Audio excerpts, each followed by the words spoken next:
केजरीवाल वोटों की राजनीति पे है, सिद्धांत की राजनीति पे नहीं है। अच्छा। केजरीवाल चाहें तो जो लोग दंगे के दोषी हैं वो आज भी दंडित हो सकते जी। हैं, लेकिन पता नहीं क्यों ये चाहते नहीं।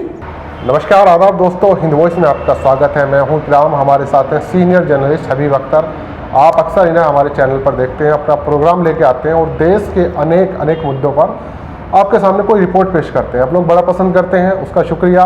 ये वीडियो भी आप आखिर तक ज़रूर देखिएगा कि आज बात करेंगे दिल्ली के मुसलमानों की, जिन्होंने एक साल में बहुत कुछ झेला है। ऐसा तो पूरे देश ने झेला है। एनआरसी का सबसे बड़ा प्रोटेस्ट, सीए का जो प्रोटेस्ट था वो दिल्ली में शुरू हुआ, उसके बाद दंगे हुए और केजरीवाल की एक जो हवा थी मुस्लिम वोट एंड सीए के प्रोटेस्ट के दौरान एक तरफा वोट जो उन्हें एक तरफा मिला था और पूरी दमखम के साथ, पूर्ण बम के साथ केजरीवाल की सरकार दिल्ली में वापसी हुई।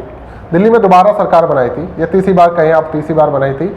लेकिन उसके बाद दिल्ली दंगों के बाद जिस तरह का रवैया उन्होंने अपनाया और आज तक दंगा पीड़ित क्षेत्र में एक मुआवना तक, एक दौरा तक नहीं किया। यहाँ तक कि जो उनके सीनियर जो कैबिनेट के बड़े मिनिस्टर था वो भी नहीं गए। लेकिन जैसे एक सीट पर उपचुनाव होना होता है, पूरी की पूरी कैबिनेट लग जाती है, खुद केजरीवाल साहब सड़क को पर आ जाते हैं और मुसलमानों के भी जाके वोट मांगते हैं। लेकिन दिल्ली दंगों की बात नहीं करती, उनका दर्द सुनने की बात नहीं करते, किसी के पास नहीं गए और उसका खामियाजा उन्हें देखना पड़ा। बुरी तरह से उनके कैंडिडेट की हार हुई है। सर दिल्ली की पूरी पकड़ रखते हैं, इतने लंबे सालों का एक्सपीरियंस है दिल्ली में, पत्रकारिता का और बड़े बड़े संस्थानों से जुड़े रहे हैं, तो इस राजनीति पर हम बात करेंगे। सर, जिस तरह का मुसलमानों ने एक जवाब दिया है कि देखो भाई, अगर आप जब तुम हमारे थे, हम तुम्हारे थे, अब तुम हमारे नहीं तो हम भी तुम्हारे नहीं, ये जवाब दिया है। तो इस पर आप क्या देख रहे हैं, आने वाली दिल्ली की जो राजनीति है वो किस तरफ जाएगी? दिल्ली की राजनीति थोड़ा सा गड़बड़ हो गई है जी। मुसलमानों ने तो सही फैसला लिया जी। जहां वो मेजॉरिटी में हैं और उन्होंने जवाब दिया कि अगर केजरीवाल चाहते तो सीलमपुर, जमुना पार के पूर्वी दिल्ली में जो दंगे हुए थे जी। वो दंगे नहीं होते, इतनी जान माल का दोनों तरफ से नुकसान नहीं होता।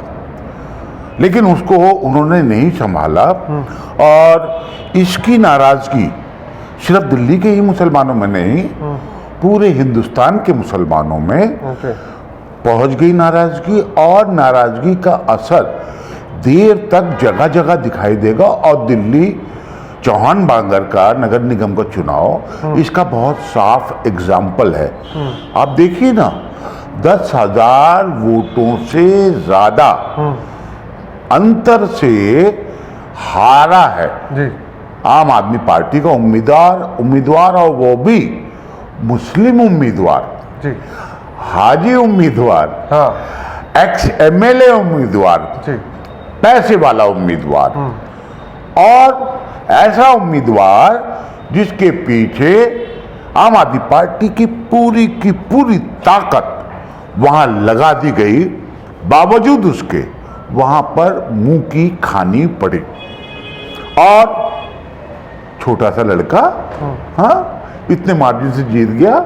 ठीक है, कांग्रेस की एक भूमिका है, उसके पापा हमारे दोस्त हैं चौधरी मतीन अहमद, उन्होंने भी एक बलिदान दिया।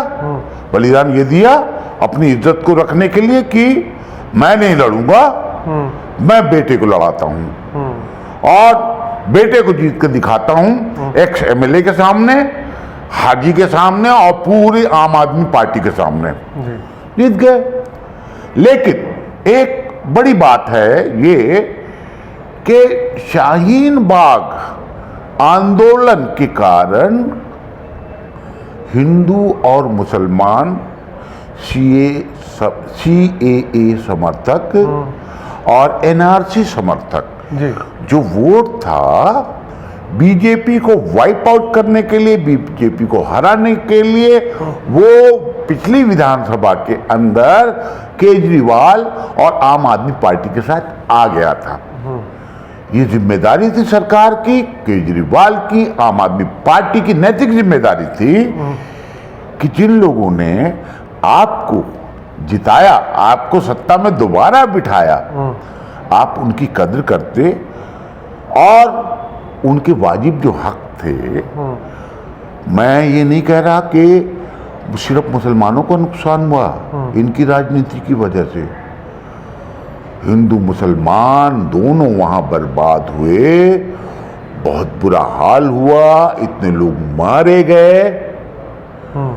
केजरीवाल चाहें तो जो लोग दंगे के दोषी हैं वो आज भी दंडित हो सकते हैं, लेकिन पता नहीं क्यों ये चाहते नहीं। ना इधर के लोगों को चाहते हैं ये दंडित हो, ना उधर के लोगों को चाहते हैं, बल्कि एक हल्का सा इशारा लिए घूमते हैं कि मैं तो मुसलमान के खिलाफ हूं। मुसलमान के खिलाफ होने का नतीजा देख लिया आपने। तो आपको अगर दिल्ली में राज करना है तो अब आप अगर बनना चाहते हो हिंदू सम्राट, तो मैं आपको एक बात बता दूं, प्रधानमंत्री नरेंद्र मोदी, अमित शाह एक तरह से हिंदू सम्राट वही हैं।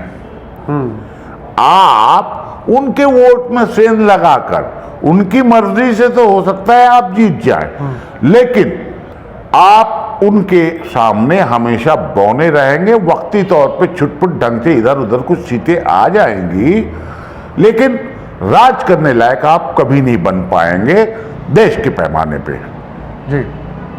इसलिए मेरा केजरीवाल से एक अनुरोध है कि आपको इतने मान से पहली बार भी और दूसरी बार भी दिल्ली के लोगों ने इतनी थम्पिंग मेजोरिटी दी, और खास करके मुसलमानों ने आप पे भरोसा किया। आपने उस भरोसे को तोड़ा, उसका जवाब चौहान बांगर में मिल गया है। समझ सकते हैं तो समझ जाइए। जी, आपने बिल्कुल सही कहा कि सामने वाला कैंडिडेट भी मुस्लिम ही था। ऐसा नहीं कि कि मुस्लिम होने की वजह से वो उसे वोट दे, उनकी नाराजगी केजरीवाल सरकार हाँ, ठीक है, बिल्कुल सही। ऐसा नहीं कि सामने हिंदू कैंडिडेट होता कि वो उसे वोट इसलिए नहीं करे कि वो हिंदू है, नहीं, उनकी नाराजगी। और मैंने खुद लोगों से बात की, ग्राउंड रिपोर्ट हम करते हैं और मैंने की है सर जाकर, तो उनका साफ कहना है कि देखिए जो रवैया अपना गया मुआवजों को लेकर, पीड़ित क्षेत्र को लेकर कभी मुआयना ही नहीं किया, तो हम क्यों भरोसा करें भाई तुम पे। ठीक बात है, ऐसा पब्लिक का कहना है वहां। हाँ। तो अब इसको ये कैसे सुधार सकते हैं, या आने वाले दिनों में इसका बड़ा रूप देखने को मिलेगा? नहीं, केजरीवाल वोटों की राजनीति पे है, सिद्धांत की राजनीति पे नहीं है। अच्छा। और सिद्धांत की राजनीति पे अगर होते वो तो सिद्धांतों पे चलते, और सिद्धांत डेमोक्रेटिक सिद्धांत, लोकतांत्रिक सिद्धांत, भारत का संविधान कहता है कि आप सबके साथ न्याय करोगे।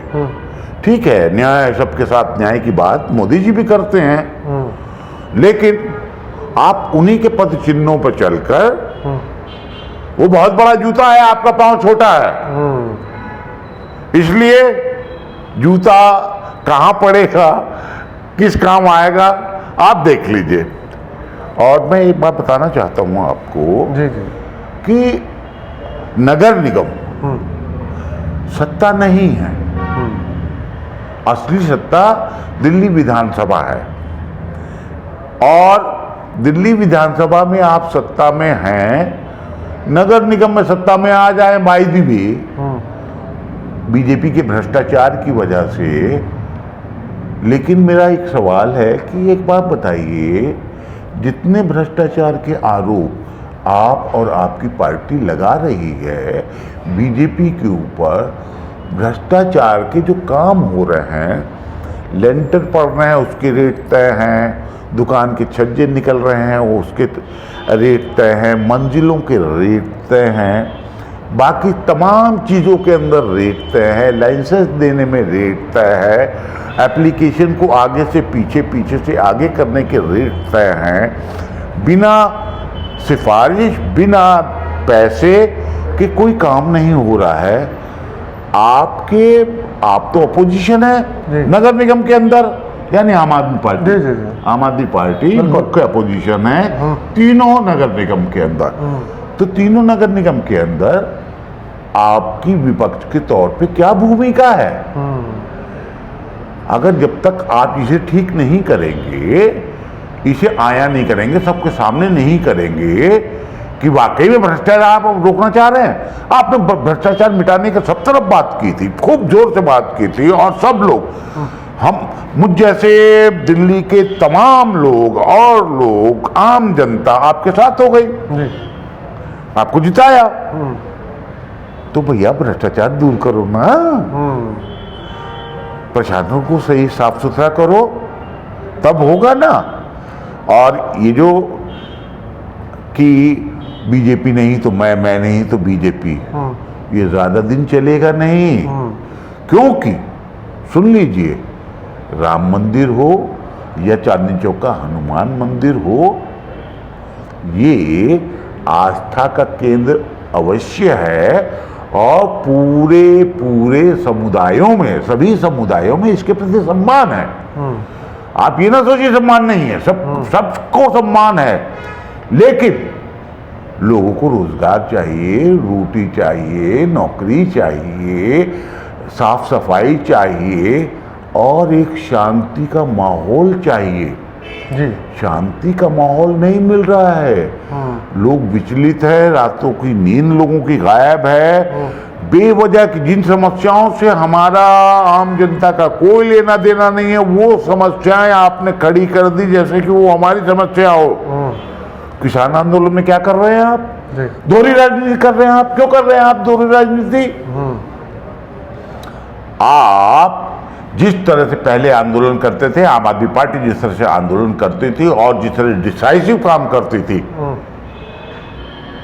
आप दिल्ली के मुख्यमंत्री हैं, किसानों को वक्ती तौर पर दवा, इलाज, पानी, सड़क कुछ अगर दे देते हो, उन्हें खाने पे बुला लेते हो, खाने के भूखे नहीं है केजरीवाल जी। वो देश बदलने के लिए, कॉरपोरेट से देश को छुटकारा दिलाने के लिए, खास करके भारत की तमाम जमीन पर जो कॉरपोरेट का कब्जा होने की तैयारी कर दी गई है, कानूनी जामा पहना दिया गया है, उसके खिलाफ यूपी, बिहार, पंजाब, हरियाणा और दिल्ली, मतलब पूरे देश का किसान जी उसके साथ खड़ा हुआ है। अगर आप वास्तव में देशभक्त हैं, अगर वास्तव में आप किसान भक्त हैं, तो आपको उनके साथ सीधे सीधे खड़ा होना होगा और मोदी जी को, केंद्रीय सत्ता को चैलेंज करना होगा कि आप इसे बदलिए, सिर्फ कहने से नहीं। जी। एक सरकार चाहे और दिल्ली की सरकार चाहे, मेरा ये दावा है, किसान इतनी बड़ी संख्या के अंदर पूरे देश के अंदर आंदोलित है और दिल्ली की चारों तरफ बैठा हुआ है, वो और आप मिलकर इस कानून को वापस करवा सकते हैं, वापस करवाकर देश को नई दिशा में ले जा सकते हैं। इसलिए खुद को बदलिए, फिर जी देश को बदलिए। किसान अगर हो गया ना, आप राज करेंगे। किसान संतुष्ट हो गया, किसान को उसकी धरती पे रहने का दीर्घगामी आश्वासन मिल गया, कॉर्पोरेट उन्हें लूटेगा नहीं, तो आप के प्रति धन्य रहेगा। भारत का किसान या पूरी दुनिया का किसान एहसान फरामोश नहीं है। इसलिए आप दिल्ली की जनता, मुस्लिम जनता, किसान के प्रति एहसान फरामोश मत बनिए, आप उनका वास्तव में सम्मान कीजिए और इस आंदोलन को विजय की सीढ़ियों पर चढ़वाइए। देश जय जयकार करेगा, आपका, आपकी पार्टी का। धन्यवाद।